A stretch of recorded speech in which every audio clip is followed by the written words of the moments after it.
Good morning, good afternoon, good evening. Welcome everyone to another Parasoft webinar. Today we're going to be talking about the gaps in AI-powered testing and what's still manual in manual testing. We have a special guest with us today from Forrester Research, Diego Lo Giudice. Diego is a VP analyst over there. Diego, want to quick say hi and intro? Thank you, Arthur. Welcome, everybody. Thank you. Yes, this is Diego from Forrester Research, and I cover one of the topics that I cover, and I spent most of my time is on testing and the future of testing with AI and whatever is the next greatest technology to impact it. Yeah, I think over the years, as I've watched that, the AI has moved from a little piece of your portfolio to encompassing. From a hobby to a full-time job. Yeah. It's fascinating. We also have from Parasoft, Nathan, who's our Senior Director of Software Development. Welcome, Nathan. Yeah, thank you. Welcome, everybody. I focus here at Parasoft primarily on our functional testing products, also our Java-based unit testing, and really I touch most things related to AI in our portfolio. All right, so we're going to have a fun discussion today about some various aspects. And if you've got questions, thoughts, suggestions, put them in the chat box and we'll try to get to them. So the question one, in the age of AI, does manual testing still have a role to play? Is it still meaningful? And Diego, I thought maybe we could let you take first crack at this. No, it's all gone. There's no manual testing anymore. Well, okay. So first of all, let's see where we are today. This is data from 2024, basically 6 months ago. And so, despite everything we've done with Agile, DevOps, and all the automation we've been working on, first thing that we have to notice is that on average, for 2,307 developers, the achieved level of automation across the different types of automations that we can do is between 20 and 20.5 and 23.6%. That's pretty low. It's not very high. Now, of course, that's, as I said, it cuts across the world with developers working in many different ways, not all of them having maybe mature pipelines, maybe not all of them using great tools. But the other point you can see why it's low is because 41% of them told us that we are always doing manual testing, and 49% said sometimes. So if you add, you can't add those numbers really, but if you kind of intersect those numbers, more than 50% are still doing manual testing.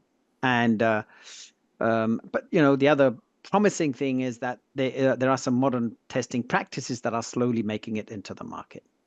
And the data between 2023 and 2024 was similar.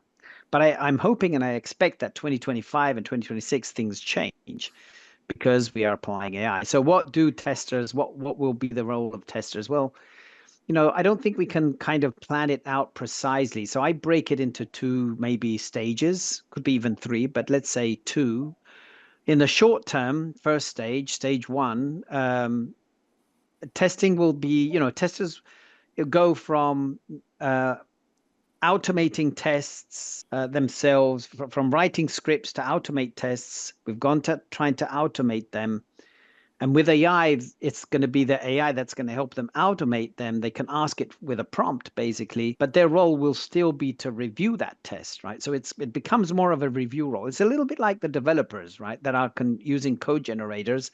We always say, yes, generate the code, but review it and tweak it and adjust it if needed. And that's going to be what's going to happen in the first phase, I guess.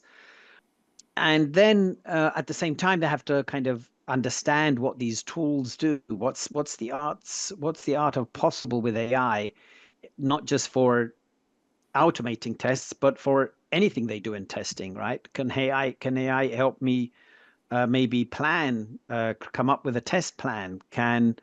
Do I need to give the large language model, knowing what a large language model can do, or a tool that is using a large language model can do? Is there a way I can give it more context so that it writes better test cases? And that's where I would say a tester, because we need some of the testers to learn about what this technology can and cannot do. What's the arts of possible? When to use vector embedding and RAG, for example, right? We're still kind of in this learning phase, and they need to learn how to prompt the AI, right? These are all skills that they will have to kind of learn and testers so that they with their role of being reviewers. And as we go into the next more mature stage, probably they're going to stop looking at precisely the test cases, because probably AI is doing a great job by then. In 2 years, we all know that it is reliable. It's doing much of a better task in generating test cases because we can give them the right context. The tools are getting better in helping us do that. And so the role changes again and becomes more really at that point of an orchestrating role, orchestrating these different agents that can do different things and the different types of testing. And so that is, the role of the manual tester that is changing, and even of the test manager, right? So it's becoming more, in the first chunk, the more still kind of operationally involved, reviewing the test cases. In the second step, more orchestration, more managing, more understanding, and keeping that role that I think AI will never take away from the tester is, well, is this really a good level of quality, or do I need more, right? For what I'm doing, is this the right level of business? Is this right level of quality for this business area, for this type of application? Thinking about manual testing, I think of it as there's like two different things that manual testers do that are important. One is validating just the functionality of the application. When I add 2 items to the cart, do they show up? Does that total look correct? This just how it works. And then the second part of it is more of the look and feel. Does the application look the way that we want? The workflow, is it natural and intuitive for a user? Those sorts of things. And so if you look at it from those two perspectives, I would assume that AI is going to take more and more of the first thing, right? The automated regression, or either automated or manual regression testing, testers will be able to just describe this is what it should do, maybe based on requirements, and the tools will be good enough to be able to validate that, yeah, it does what it was supposed to do. So I think AI is going to eat a lot of that. But as far as the part of, does the application feel right? Does it have the right workflows for our users? Is it intuitive? Does it have the right branding? Like all those kinds of things, we're still going to need manual testers to be looking at those kind of things, because long-term, the AI it's only as good as what you tell it. And we know, like, even today, manual testers with requirements are insufficiently described many times. So even if you don't have AI writing it, we've got developers not building what was expected because they're insufficiently described. If you insufficiently describe it to the AI, you have the same problem, right? So you're always going to have that issue of, did what you describe actually, was it complete? And at some level, I think we're always going to have some level of oversight, at least, just to see, is the application at a high level doing what we want? So I guess it means really, the impact in general on the population of manual testers is that probably we're going to, it's more of a high level, becoming over the years, more of a higher level orchestrator role, meaning that we won't need as many manual testers as we have today, right? That's what we have to be clear about. Yeah, and what they're doing will be a little more managerial. Yeah, less of the monotonous, repeat the test cases over and over. That's the real upside, right? The tedious, Right. monotonous, repetitive work, which humans aren't great at and don't enjoy. So, Right. Exactly. yeah, it'll be interesting, Diego, to have like job satisfaction as people come to terms. Right now, they're probably frustrated and stuck and working hard, but long term, it'll be interesting to see. So the next question we had, what are the key challenges organizations face when integrating AI into their test workflows, and how do they address these challenges?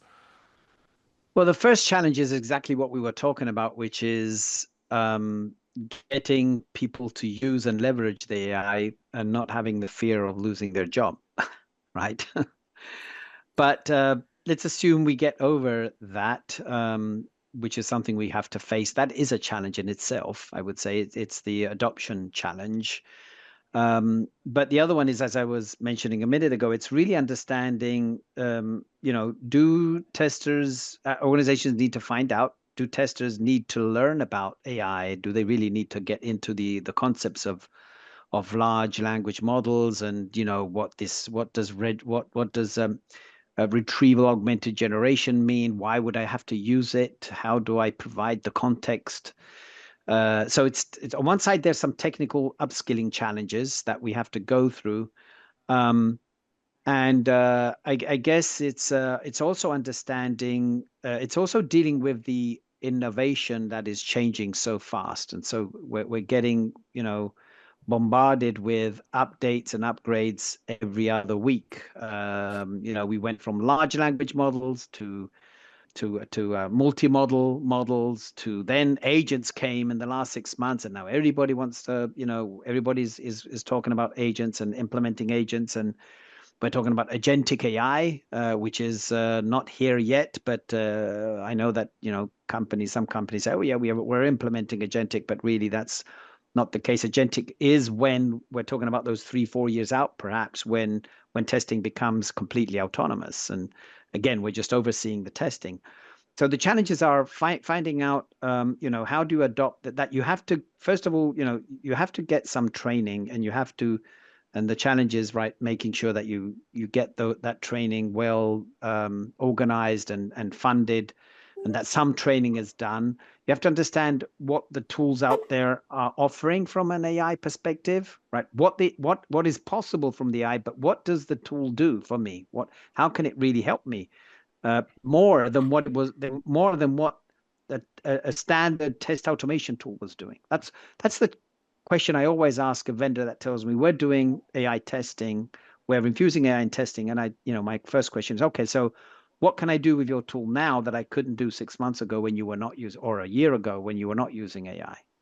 But for clients, it's the same, right? Understanding generally really what benefits the AI can bring, and having that right training, understanding the tools, the appropriate tools, which ones that they might need, even that integrate with the current platform, and maybe the reviewing the partner that they probably have tools already that you're using. Are those tools really kind of adding new capabilities that are AI driven? Yeah, it seems like the need to learn what can be done is very important. I keep hearing people, there's this question, well, developer is going to lose their job or tester is going to lose their job. And the answer that I hear some people say that I kind of like is, well, AI is not going to take your job, but a developer who uses AI might be the one that takes your job.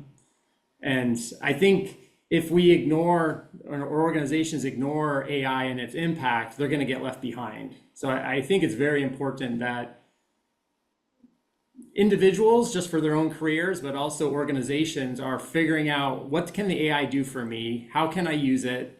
What problems can it solve? How can I be more efficient?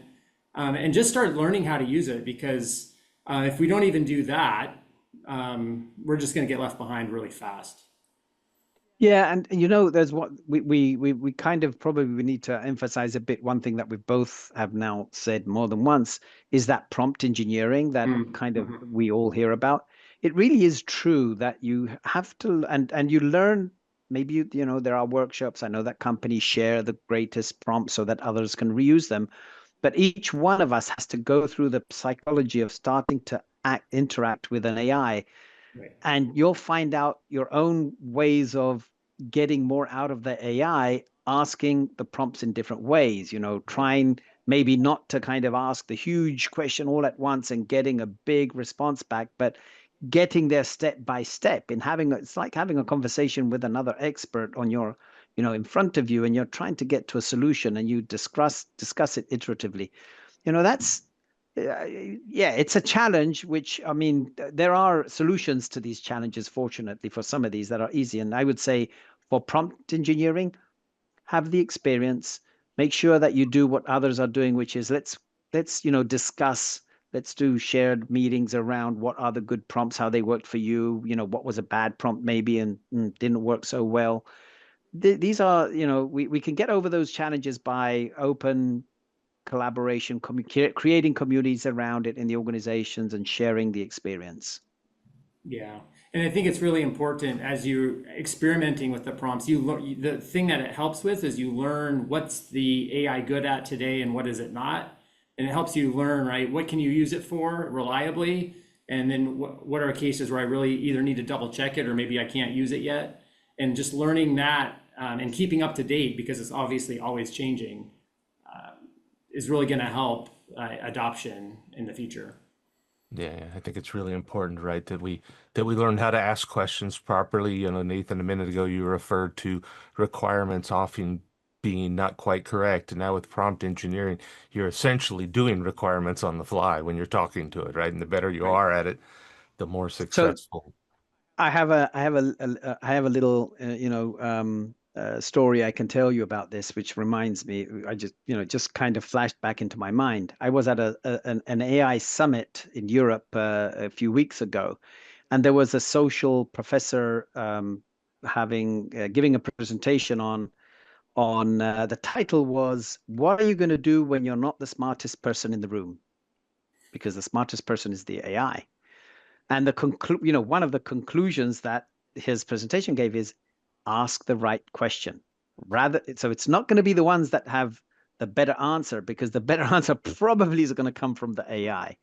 But we're going to have to learn ask the right question. Mm-hmm.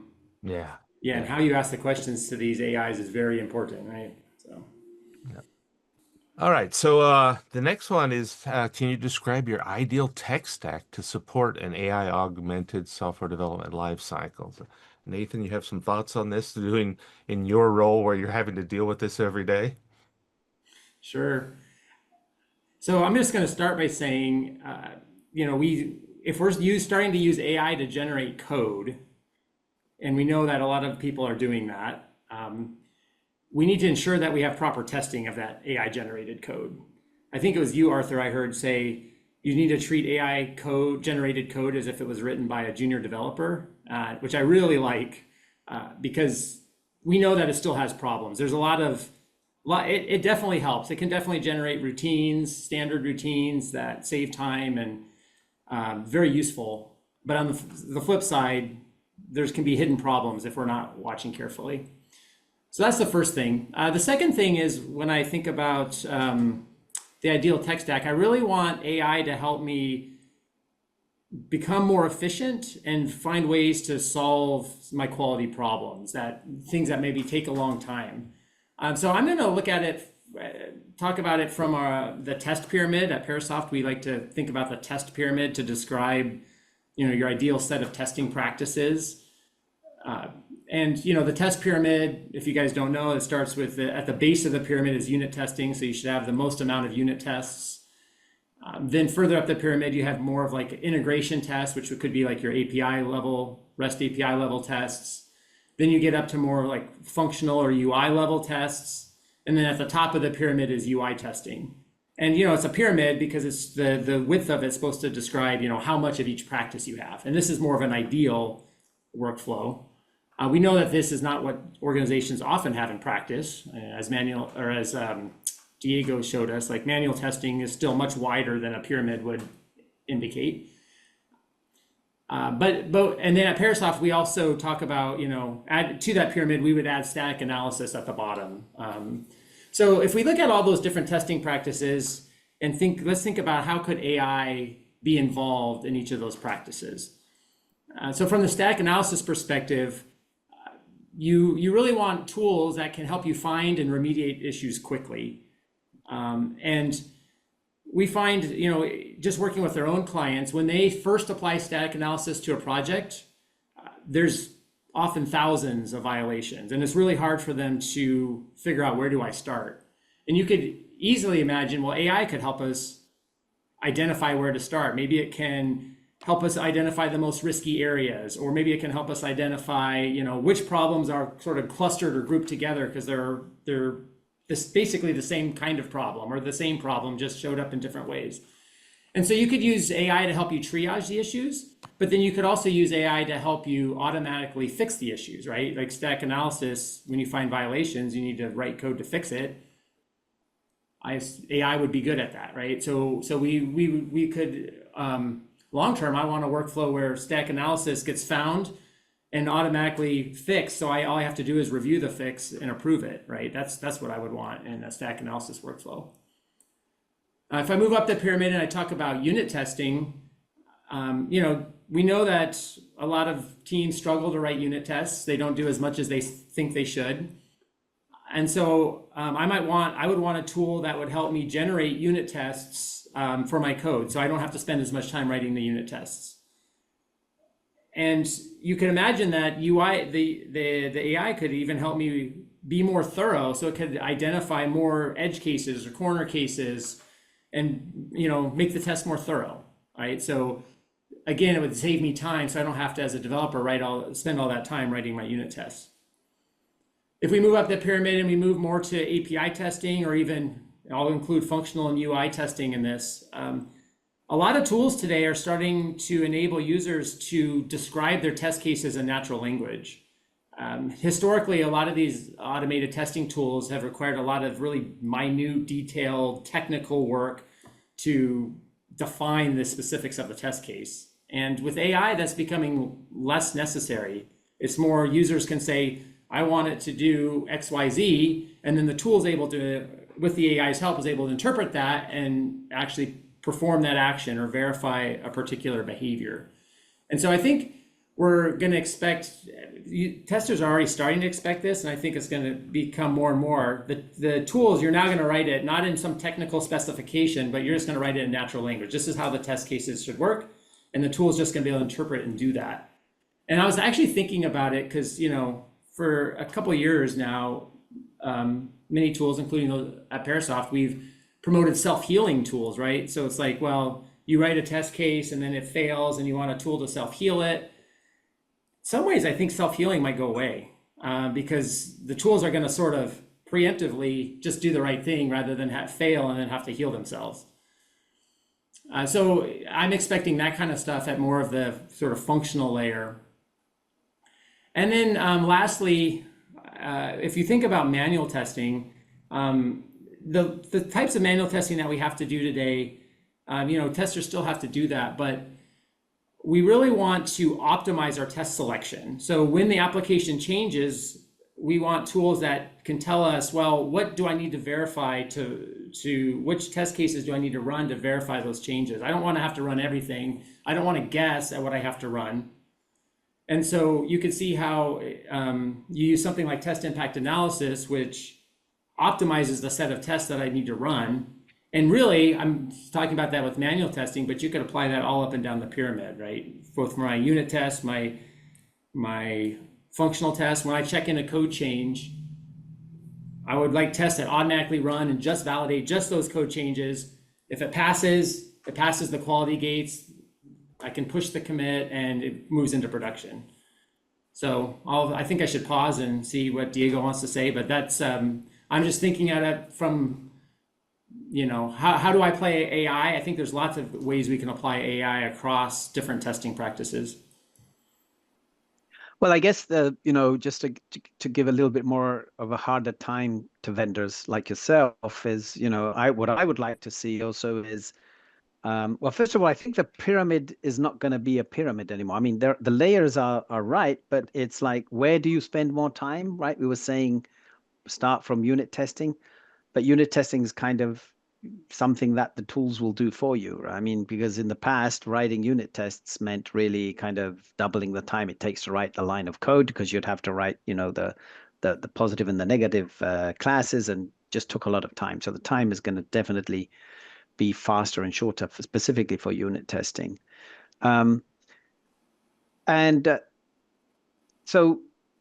think that because companies are going to start having understanding which large language model does what better, I would expect the tool, not to come with a fixed large language model that says, this is the large language model I use. It's OpenAI, right?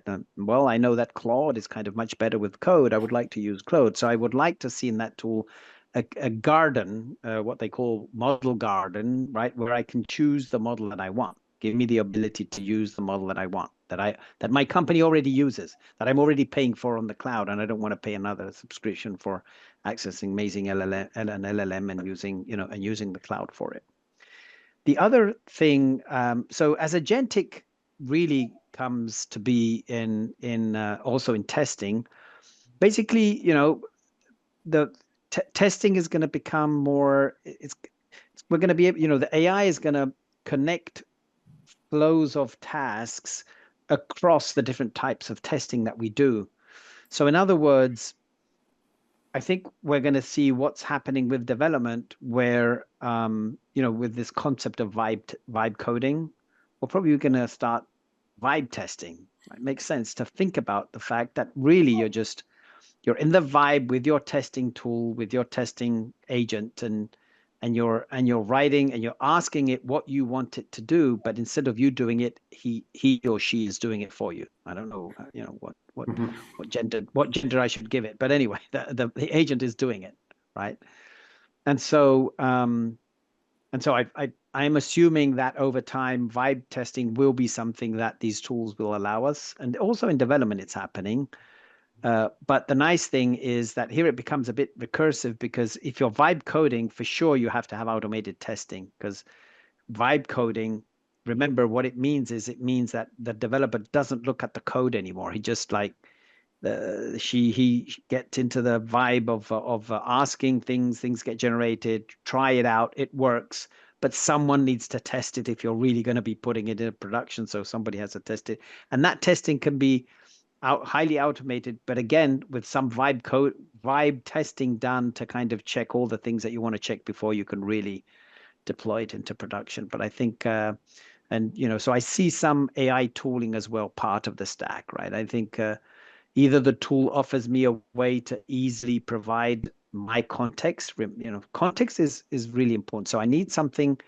How can I provide to a Parasoft tool that is good at testing, but I want to give it my own context, right? So that it does better with my own tests. So give me an easy way to do that. Now, some tools, development tools, coding tools do that by saying, just give me the repository of your test cases that you already have, and I'll learn about those, right? Or in the coding space, give me the code that you've written. But I can imagine doing the same for testing, right? Give me the URL to your test repositories, or I'll use the tests that you've described in my tool already to get context. If not, then maybe you can the in the stack, if I have already kind of a vector embedding and RAG technology to leverage, probably I would like to integrate those into the tool so that I can generate the right context in the in the embedding, so that the technology that is underlying the tool, if it's a large language model, can leverage that as well. Mm-hmm. It's interesting. It reminds me, we had a client who, this was back when earlier on, a year or two ago, when RAG was being much more talked about. We had a client who was saying, oh, well, your tool can integrate, say, with Azure OpenAI, but we're building a thing where we're also including our own knowledge base of requirements and business rules. And so can it somehow, go through our interface so that it can actually take advantage of our knowledge at the same time, right? So it confirms what you're saying, where users are going to want that ability to include their own knowledge, their own business rules. Yes. And business rules, truly the business rules, like, I mean, what we used to call expert systems, I guess, because we don't want to go and inference something through the large language model, which is a expensive compute. Maybe a rule system will figure out the answer that we need in a much simpler and less expensive way. So it's a mix of those technologies. Yeah. So I think if we generalize what we've been saying here, right, there's a couple of points, and one is, like, at the beginning of this journey, we mentioned the idea of a junior developer, right? Like we need to watch them up front, because our vision is driving toward that agentic kind of future, and that the agentic vision assumes that we trust the thing, right? Vibe coding assumes we trust it, that it's doing a complete job. So we need to as we're adopting things, build ways to assess how well we're doing, so that we know when you have a junior developer, you watch what they're doing, you peer review, and eventually you start to go, I don't need to check every single line they do every single day, right? When the systems pass through that, and just in testing as well, are they writing good tests? Are the tests breaking all the time? Those kinds of things. So it's interesting, right? If we have this conversation 3 years, it's going to be very different, right? All right. So now, like, this is more of a personal thing for everybody, I think, right? Like, what new skills should testers and QA professionals be developing today to stay relevant in an AI augmented future? So, either one of you want to jump in? You want me to go, Natal? Go for it. Yeah. Sure. Not done fast. Yeah, I mean, well, I think we've already kind of um, said it many times. I'll just repeat it because it is one important skill. Prompt engineering is number one for sure, right? No discussion. And we've also kind of went through how you can improve the prompt engineering. Um, but you say new skills. I would like to highlight that we still need some of the old skills as well. Like, what is good quality? What is a good test case? What is what does business coverage mean, and what does technical coverage mean? I mean, you need to have all that understanding that you can, if you're doing, even if you're doing vibe coding, those are the questions you might want to ask to the tool, right? Do we have business coverage, and get into the discussion of what you would like to see from a business coverage perspective. Um, so I think it differentiates on the different testing roles, right? Quality engineers, I mean, those that are really highly skilled in testing will have to learn, I think, need to learn and have an idea of what is this new technology about? What are large, why, how do large language models work? Because you can then understand also how you can work with it and what type of knowledge it might or might not have, or what type of skills it might or might not have. And so you have to learn. I think there's going to be, some of the roles in testing will have to learn about the AI in terms of the technicalities under the covers versus those that are just vibe coding. For them, probably it's sufficient to, have the understand the business of testing and create the prompts and how to create prompts. But there will be still folks that will have to go kind of beyond and and leverage. I think we already started when machine learning started to be used in testing.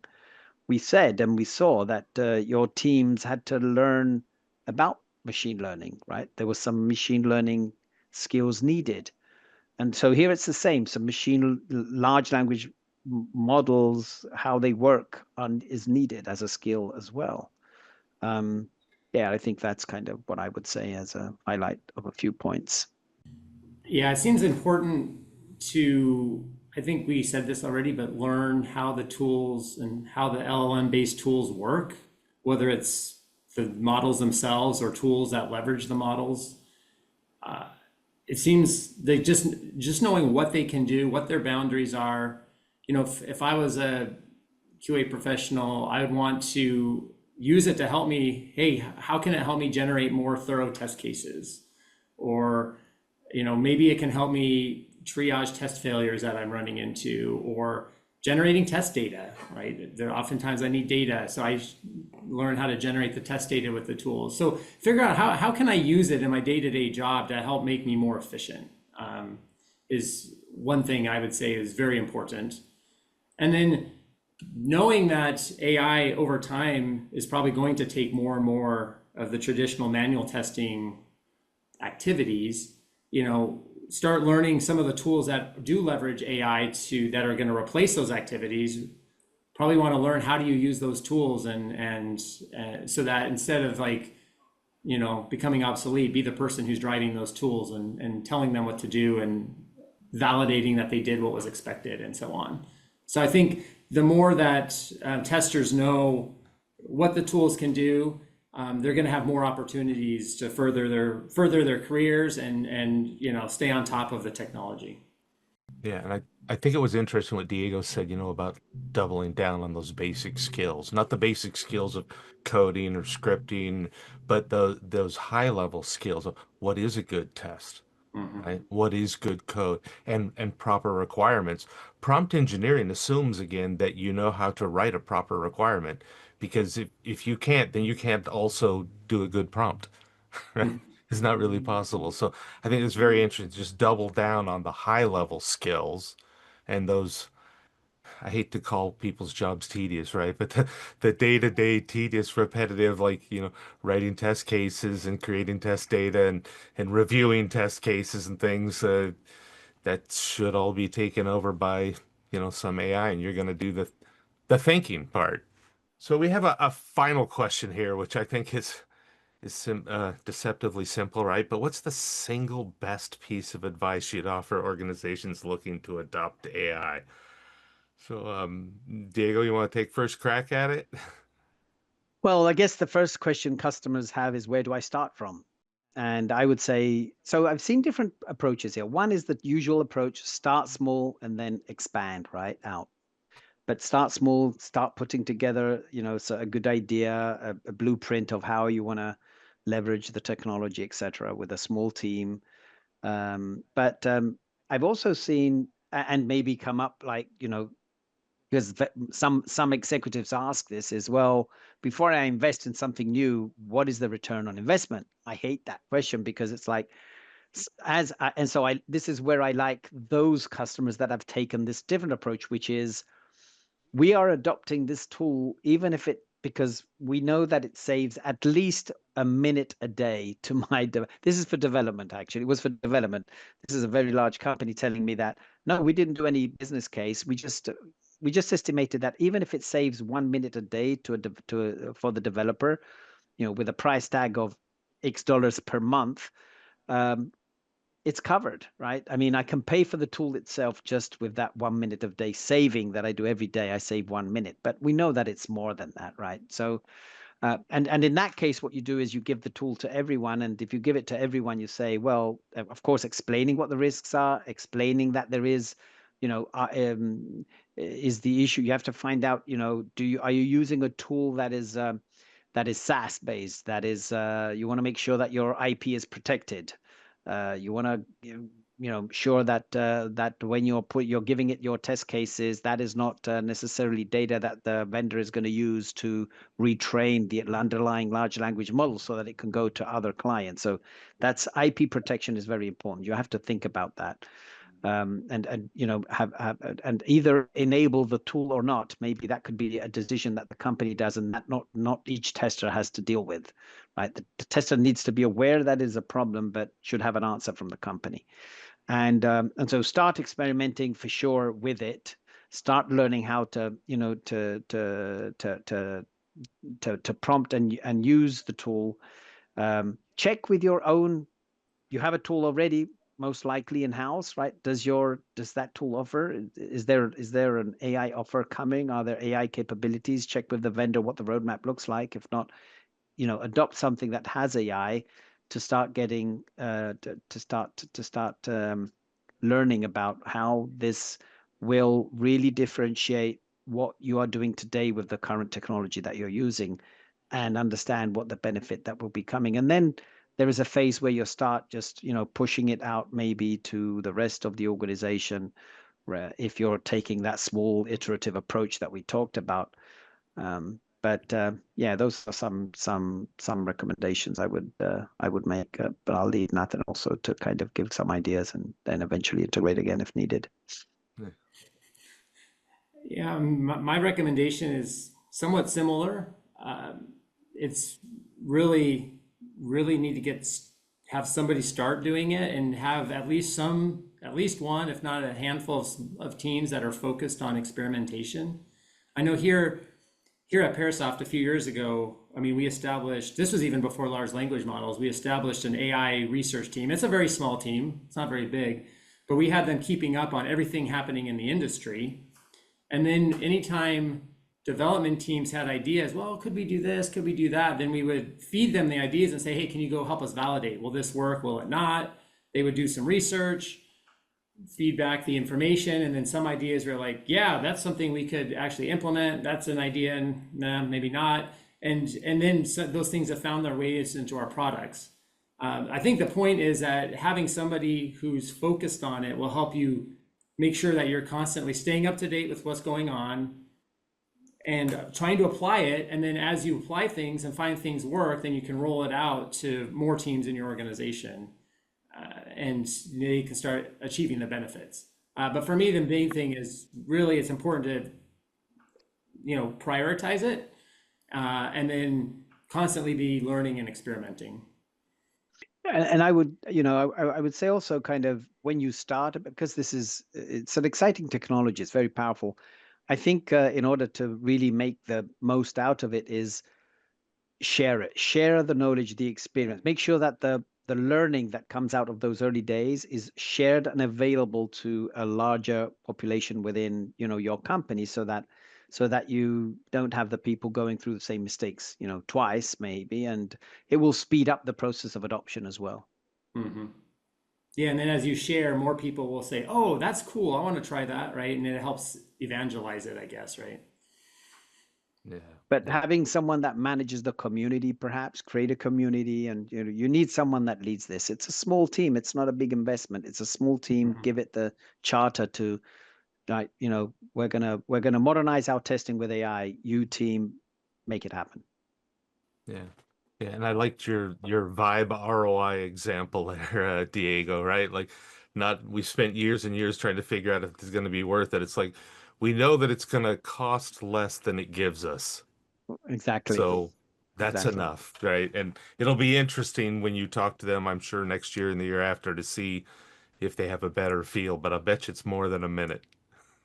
Oh yeah, for sure. No, I just like that. It was the customer that told me. He said, you know, we thought we're giving it to 2,000 developers, where if they, even if they spend just 1 minute, it's paid for the license, and we're sure it will give them more than 1 minute every day back. Yeah. back. Thank you both for people online who put questions in chat. We'll handle the ones in chat where possible. And if you put something in chat that we can't handle quickly or easily, or it just occurred to you now, we'll handle that through an email to you. And we appreciate you attending. If you have ideas, suggestions for future webinars, future topics, things you'd like to hear about, please let us know. Thanks, everyone. And thank you, Nathan and Diego, for participating today. Appreciate it. Thank you very much. Yeah, Thank thank you very you. much. Thank you. And everybody, have a great day. Bye bye. Bye bye.